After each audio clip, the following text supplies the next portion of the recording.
अच्छा, पीटीआई की मौजूदा जो क़यादत है उन्होंने तो आपका इमरान खान के साथ रब्ता मुनक़ता किया। आप समझते हैं कि कहीं न कहीं एस्टैब्लिशमेंट भी नहीं चाहती थी कि आपका और इमरान खान के दरमियान रब्ता हो? ज़ाहिर है, एस्टैब्लिशमेंट अगर चाहती तो हम तो 7 महीने जेल में थे, 6-7 महीने जेल में थे, तो खान साहब के साथ, शाह महमूद कुरैशी साहब के साथ हमारा रब्ता हो जाता, बात हो जाती।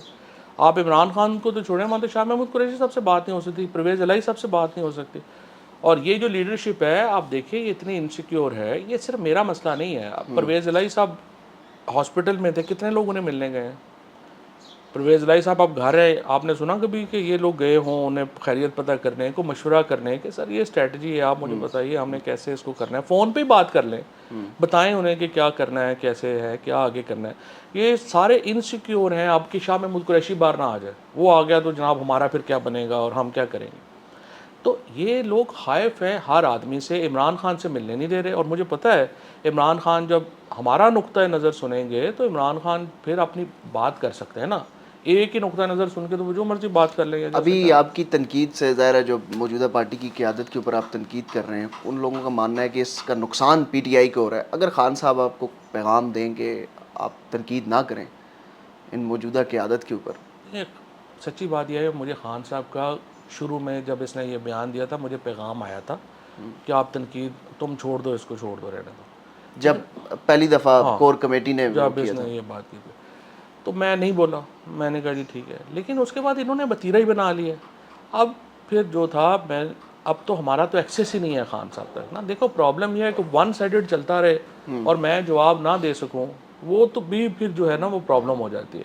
और दूसरा प्रॉब्लम ये है कि देखें, अगर आप क्वेश्चन नहीं कर सकते, मुझे 1% भी यकीन हो ना कि ये लीडरशिप कोई स्ट्रेटजी बना लेगी जिससे इमरान खान जो हैं वो बाहर आ जाएंगे, मैं बिल्कुल तनकीद ना करूं। बट मुझे 100% यकीन है कि ये कुछ नहीं कर सकता। आज जोसेफ, से इसने, देखिए, पहले क्या हुआ 2011 में इफ्तिखार चौधरी जब चीफ जस्टिस था 11-12, इसने कहा खान साहब को कि बिल्कुल सर ये हमारे साथ है, मैं बड़ा ताल्लुक 2013 का इलेक्शन बड़ा। हामिद खान साहब की हाँ, बात करें। हामिद खान ने फ्री एंड फेयर होगा और बड़ा जनाब ये होगा, ये होगा, वो होगा। वो सारा इलेक्शन बेड़ा गर्क हो गया, नून लीग को चला गया। अब जो है, जो इन्फॉर्म्ड रिपोर्टर्स हैं जो पीटीआई को कवर करते हैं, उनको पता है कि 8 के इलेक्शन के बाद पीटीआई कोर कमेटी ने कहा एहतजाज करना चाहिए इलेक्शन रिजल्ट्स के ऊपर। तो शिबली फराज साहब ने और इस पूरे टोले ने कहा कि नहीं नहीं नहीं, हमने एहतजाज नहीं करना। भाई अगर पूरा इलेक्शन चोरी हो रहा है तो उस पर ही एहतजाज करना है ना, किस पे एहतजाज करना है।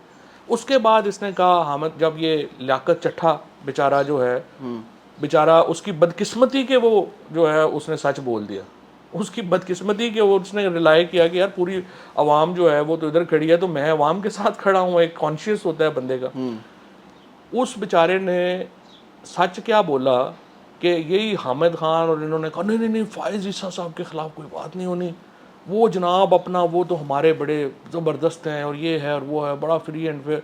वो लियाकत चट्ठा का भी बेड़ा गर्क कर दिया, इलेक्शन रिजल्ट का भी बेड़ा गर्क कर दिया, सारा इलेक्शन उठा के इन्होंने ये नून लीग और पीपल्स पार्टी चट्टा की साहब झोली वैसे में डाल। आजकल हैं कहाँ पे? हमें क्या पता, हमें क्या, देखो कितने जुल्म की बात है कि एक बंदा जो है बेचारा, वो प्रेस कॉन्फ्रेंस की उसने और उसने कहा कि ये इलेक्शन जो है वो रिग हो रहा है और चीफ जस्टिस पाकिस्तान और चीफ इलेक्शन कमिश्नर मुलव्वस हैं इस इलेक्शन की रिगिंग में। उसके बाद वो बंदा गायब हो जाता। अच्छा।